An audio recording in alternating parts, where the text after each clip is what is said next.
Hey guys, Nick Deckard here. What do you need to know when buying a house or condo in Ocean City, New Jersey? In this video, I'm going to bring you the top 5 things you absolutely have to know before buying. Now, at the very end, I have a special gift for you. So for those of you who stick around, stay tuned. So before we get into it, there are a lot of things to know before you purchase a second home or a primary home here at the shore. So before we get into it, I just want to get this one thing out of the way. One of the big topics that you really need to be aware of, but it's too in-depth for this video, are the hidden costs of owning a beach house. So I am working on that. Now, if you see a link here, that means it's done. So once it's done, I'll make sure it's posted. And if you do see that link pop up, highly encourage you to hold off on clicking it, or else you're going to miss everything to come in this video. So make sure you sit through this, come on back, and click that link. So number 1, there are a lot of different properties here in town, and they're really broken out into 4 main categories. So number 1, we've got single family homes. Number 2, we've got duplexes, first floor and second floor. So technically that's 2. And also we have our condo complexes. Now each of those have their very distinct pros and cons that make them a good fit or a bad fit depending on what you're looking for. So we're going to break that down, go through each so that you know exactly what you're getting into. So first up, we've got single family homes. So when you think of owning a home at the shore, that might be your goal, and that's a great goal to have. But that is a very small portion of what's available in Ocean City in terms of percentage of total properties. So while that might be the goal, it might be hard to find. So a couple very, very good things. Some of these are obvious, some maybe not so much. Number 1, you own the land. With a duplex, with a condo complex, that's not the case. There's somebody or multiple other somebodies involved in that. So with a single family home, ownership of that land is huge. Number 2, you don't necessarily have to partner up or agree with another party on improvements, on repairs, maintenance on the property. And that's small things like landscaping and snow removal, all the way up to, hey, when are we going to replace this siding? It's looking pretty beat up. That can happen in duplexes where both owners do not agree. If it goes the legal route, then it goes the legal route, and there's arbitration clauses, but that's going way down the rabbit hole. All you need to know for now is single family homes. You don't have to worry about any of that. As I mentioned at the start, single family homes are not the easiest thing to find. So they are always in demand. So when the time comes, or if the time comes for you to sell and move on, whether that's to another part of the island or cash out, you won't have a problem selling. As development continues, the single family home population continues to shrink as a percentage of total available property. So there's always going to be demand out there for a single family home.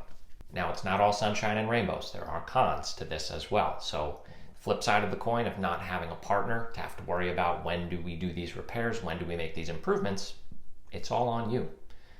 Financially, planning-wise, it's 100% in your court.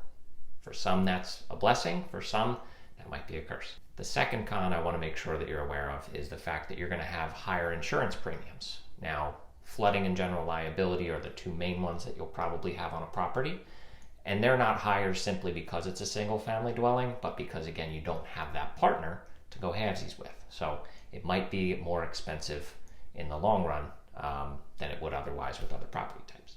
And the last con that I want to make sure you're aware of, if you were looking to potentially rent out your home and only use it a couple weeks here and there, you won't get the same return on investment with a single family home as you will with a duplex. Now, don't misinterpret that. Single family homes rent very, very well.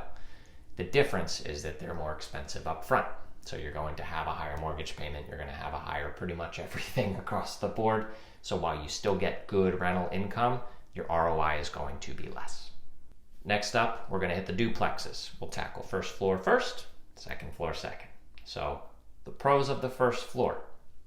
If you have trouble with stairs, or if your loved ones may have trouble with stairs, or if you're a future planner like me, where it's something that maybe in the long run, if you anticipate staying in one spot, maybe a whole mess of stairs is not something you want to contend with when you're down here on vacation, or if you're living here full time. So first floor is very good for avoiding that specific issue. Now, number 2 is that First floors are usually in the ballpark of $20,000 to up to $50,000 less expensive than the same building's second floor. There are a lot of reasons for that, but it boils down to, we'll get right into the cons with this one. So if you're going to have that first floor life, you're going to have somebody overhead. So usually, whether it's a full-time resident, whether it's a rental property, there's going to be some noise. Now that can range from a little bit of noise on occasion to a whole lot of noise if you've got a bunch of little feet running around, whether that's kids or pets or just loud people. It's something to be aware of. So that's one of the main cons of owning on the first floor, and that is a big portion of why they're less expensive to buy than the second floor. Now the second con of being on the first floor is really a con for both. So whether you're a first floor or a second floor owner, you're going to have a business partner. For all of the maintenance that we talked about in the single family section, that business partner can change at any time. And that could go either way. That could end up with somebody who is an absolute nightmare after having a fantastic business partner, or you can move in having a hard time with somebody, they sell and move on, and now all of a sudden you've got a great business partner. The key is, don't make your decision on whether to buy or not solely based on the existing neighbor, if you even get to meet that person, because they can sell at any time, and that resets the cycle. All right, so moving on to the second floor of these duplexes. So you're not going to have the same noise concerns as you would as the first floor. However, many owners have stated that they still do hear the noise from that first floor owner or rental tenants from time to time, but it's not to the same degree as the second floor is heard from the first floor. So less noise, it's a good thing. Pro number 2 would be the better views. So even without a rooftop deck, which we'll get to next on the pro list, but even without a rooftop deck, you're higher up, whether you are off the beach, block or so, whether you're in the middle of town, wherever you are, you're more elevated. This isn't rocket science, but you can see more of your surroundings. So drinking your morning coffee on the front or back deck becomes that much more enjoyable with the better view. And speaking of better views, so a lot of newer builds are being built with rooftop decks, and how those work on the majority of them, unless the master deed dictates otherwise, that rooftop deck is solely for the second floor to use. So not only do you have the same living space as the first floor, but with less noise, better views, you also have this extra outside space to catch the sunrises, the sunsets. Maybe you get a peek of the bay, maybe you get a peek of the ocean, but all pros all around on that second floor. Now for the cons. We have the flip side of that same coin as far as cost goes. With the second floor, they are more expensive. And the same con carries forward from just owning in a duplex period, is that your business partner can change at any time. And the last con for second floor duplexes are if you have issues with stairs. Same reason where it's a good thing to own a first floor. If you have issues with stairs, if somebody who's going to be using frequently, loved one, family member, is going to have issues going up and down, bringing groceries up and down, bringing your luggage and the things that you pack every time you come to visit up and down all of those stairs, that can take a physical toll. Make sure you take that into consideration if you're thinking about which floor is better for you in a duplex. Now on to the last category of properties are our condo complexes, and they run the gamut. There are a ton of them throughout Ocean City. They all have their individual pros and cons, so I'm going to try to keep it pretty general here. One of the main reasons why people want to see these and are interested in buying in a condo complex is for the low maintenance. So with single family, you have everything on your plate. With duplexes, same amount of maintenance needs to be done, but it's split. Now with the condo complex, you've got somewhere between, I'll say, 3 and several hundred other owners that are a part of that condo association. A lot of that maintenance is centralized. So you aren't necessarily responsible for anything outside of your unit the way you want to keep it. Pro number 2 for condo complexes are the amenities that could come with that building. So some condo complexes here in town might have a pool. Some are year-round use, some are seasonal use. Some might have a gym or a game room, and the list goes on and on. But these are amenities that you won't find typically in a duplex or with a single family home, because there's just that much more space for these buildings to use. And the final pro on this list is that they tend to be more affordable. Nothing too much to elaborate on that besides the fact that in these multi-unit buildings, there's a lot of shared overhead and expense built in. Let's get right into the cons list. Con number 1 is you have minimal say in the maintenance and changes that occur in the building. So there is a condo association. Technically, all of the owners come together, elect a board, and that board holds monthly or periodic meetings where different issues are discussed. One of those issues is going to be upcoming maintenance and improvements. So while you can raise your hand, raise your voice, and say, hey, I think it's about time that we put a new roof on here, you may feel very strongly about that. But unless most of the other people agree with you and also feel strongly about that, you're unlikely to get your way. So if you want to have a lot of control over the appearance and different things throughout the property, condo complex makes that a little bit hard. Con number 2 is that you have extensive bylaws that everybody has to follow. Now, some of those are for the better, some of those might be more restrictive. So with duplexes, they also have similar bylaws. It's called a master deed, condo docs. We call them a lot of different things, but they all have the same purpose, to make sure that everybody has a set rule book to play from. Everyone has a mutual understanding of how the property is to be maintained, what's going to happen in case there's a disagreement, and the list goes on and on. Now, with the condo complexes, one of the common restrictions or use restrictions are around rentals. So some don't allow any rentals. Some only allow monthly or seasonally. So if you're looking for a weekly rental type property, make sure that you understand which condo complexes allow that and which do not. The other common issue that I run into, people very excited about a condo complex until they find out that there are no pets allowed.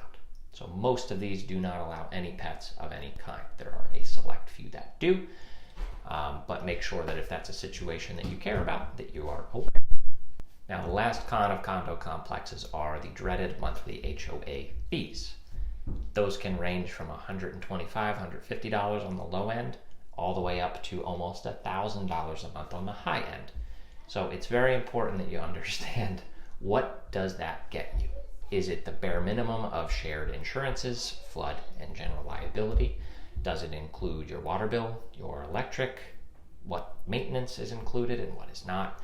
So if you're in this category where you're interested in a condo complex, you really got to make sure that whoever you're working with is going to give you the full rundown of what is included in that fee. All right, so topic number 2 that you need to be aware of, and this is a big one on a barrier island, but what is the flooding situation going to be like? Now, I recorded a video a little bit ago about a very cool tool that's out there that you can use to see what flooding would be like in different situations in different parts of town, down to an address.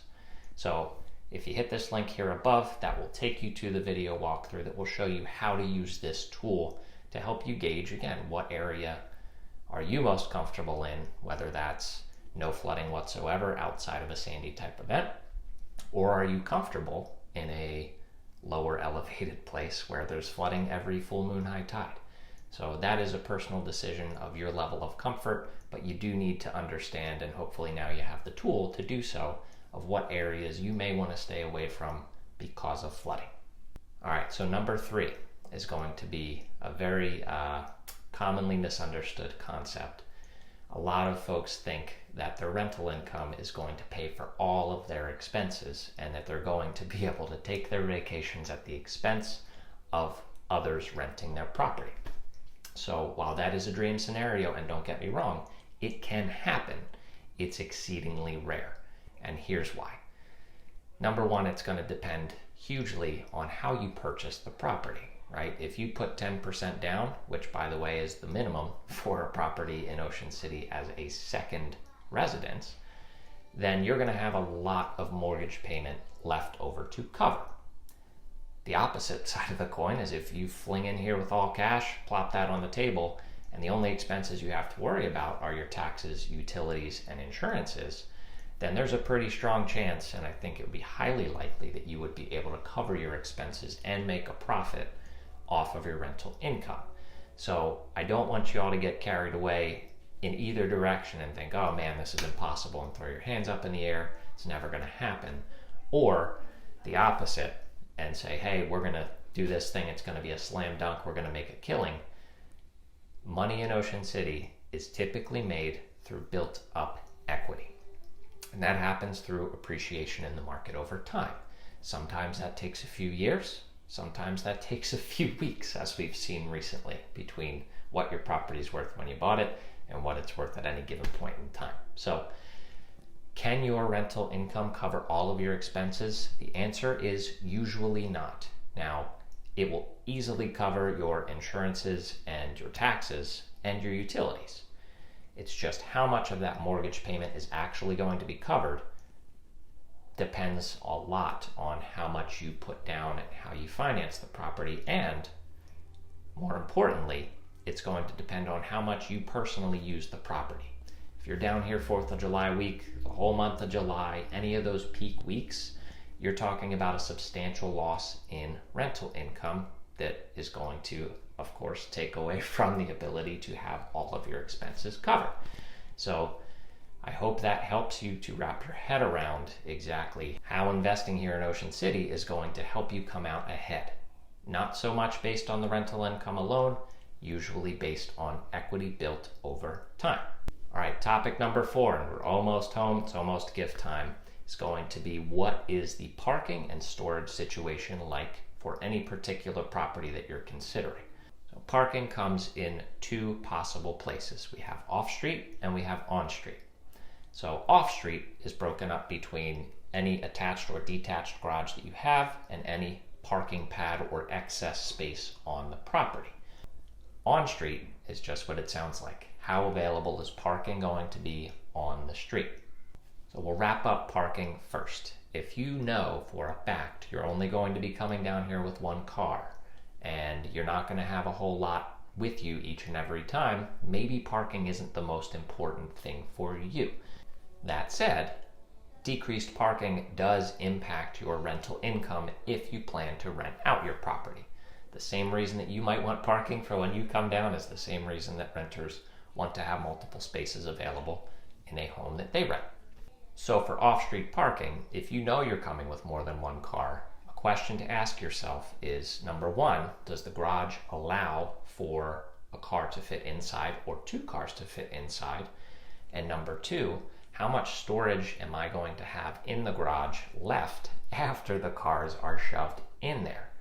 Storage is huge. So not only do you have your beach gear for yourself, for your renters, you most likely are going to want to have some bikes to cruise around town, hit the boardwalk, and all of the other miscellaneous toys that you look forward to using when you come down. I'm talking surfboards, paddleboards, kayaks, you name it. You're going to need space for it. So don't view an empty garage as, hey, we can squeeze 3 cars in here.